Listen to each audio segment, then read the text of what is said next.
வணக்கம். நான் இன்னைக்கு பன்னீர் பட்டர் மசாலா எப்படி பண்ணுறதுங்கிறது காமிக்க போகிறேன்.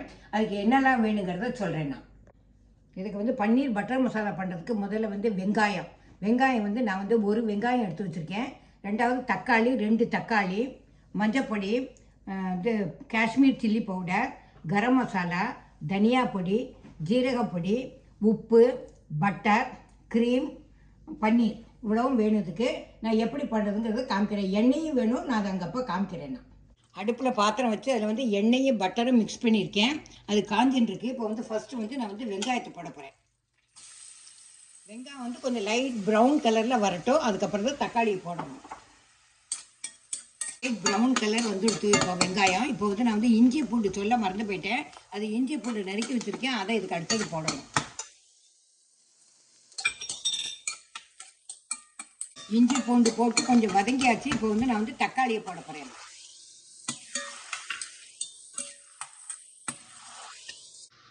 இப்போ வந்து வதங்கியாச்சு. இப்போ வந்து நான் அதில் வந்து உப்பு போட போகிறேன். கொஞ்சமாக உப்பு போட்டுக்கலாம், அப்புறம் வேணுங்கிற உப்பு போட்டுக்கலாம். போட்டுட்டு நான் வந்து இது வந்து கொஞ்சம் ஆறுனதுக்கப்புறம் மிக்சியில் இல்லைன்னா ஃபுட் ப்ராசஸ் இருந்தால் அதில் வந்து நீங்கள் வந்து அரைச்சிக்கலாம்.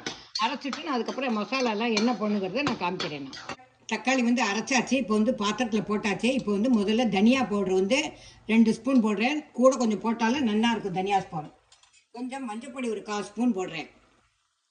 அதுக்கப்புறம் ஜீரகப்பொடி கொஞ்சம் ஒரு 1/4 ஸ்பூன். அதுக்கப்புறம் நான் வந்து இது கரம் மசாலாவும் இந்த மேஜிக் மசாலான்னு இருக்கு, அதுவும் 1/4 ஸ்பூன் போட்டிருக்கேன். அதுக்கப்புறம் காஷ்மீரி சில்லி அது ஒரு 1/2 ஸ்பூன் போட்டிருக்கேன். அதுக்கப்புறம் கொஞ்சம் உப்பும் போட்டிருக்கேன். இப்போ தக்காளி இதெல்லாம் இது பண்ணி வதங்கியிருக்கு. அது வந்து எண்ணெய் மேலே வந்திருக்கு. இப்போ வந்து இதில் வந்து கொஞ்சம் சுகர் போடுறேன். ஒரு 1/4 ஸ்பூன் சர்க்கரை போட்டால் போகிறோம். இந்த சர்க்கரையை போட்டு கொஞ்சம் கலக்கிக்கோங்க. அதுக்கப்புறம் வந்து இப்போ நான் வந்து தண்ணி வச்சுருக்கேன். இப்போ தண்ணி வந்து இதில் விட போகிறேன். கொஞ்சம் நிறையவே தண்ணி விட்டுக்கோங்க, அப்போ தான் நல்லா வேகும். அதுக்காக இப்போ வந்து தக்காளியில் வந்து நான் இப்போ வந்து தண்ணி விட்டாச்சு.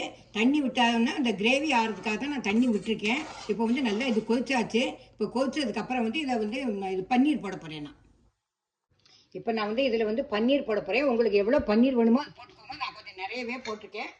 உங்களுக்கு எவ்வளோ வேணுமோ அது போட்டுக்கோங்க. நீங்கள் ஒரு 2 கிண்டி கிண்டிட்டு கேஸை அணைச்சிடுறேன். பன்னீர் வந்து போட்டாச்சு. பன்னீர் போட்டு நல்லா கொதிச்சு விட்டு நான் வந்து எங்காட்ட வந்து இங்கே வந்து கொஞ்சம் லூஸாக இருக்கணும்னால கொஞ்சம் நான் கிரேவியை லூஸாக வச்சுருக்கேன். உங்களுக்கு திக்காகணும்னா இன்னும் கொஞ்சம் நேரம் அது கொதிக்கட்டும், நல்லா திக்காயிரும். நான் வந்து இப்போ வந்து இதில் வந்து க்ரீம் போட போகிறேன். கொஞ்சோண்டு க்ரீம் ஒரே 1 ஸ்பூன் விட போகிறேன். நான்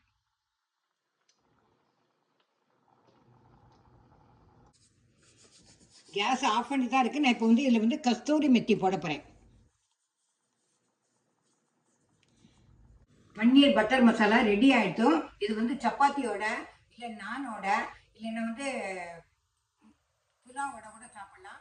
ரொம்ப நல்லா இருக்கும். இது சாப்பிட்டு பார்த்து எப்படி இருக்குங்கிறதுக்கு லைக் பண்ணுங்க, ஷேர் பண்ணுங்க, சப்ஸ்கிரைப் பண்ணுங்க. அது எப்போ அதோட டேஸ்ட் அப்படிங்கிறத கமெண்ட் பண்ணுங்க. உங்களோட பதில் ஆவலோட எதிர்பார்த்துருக்கேன்.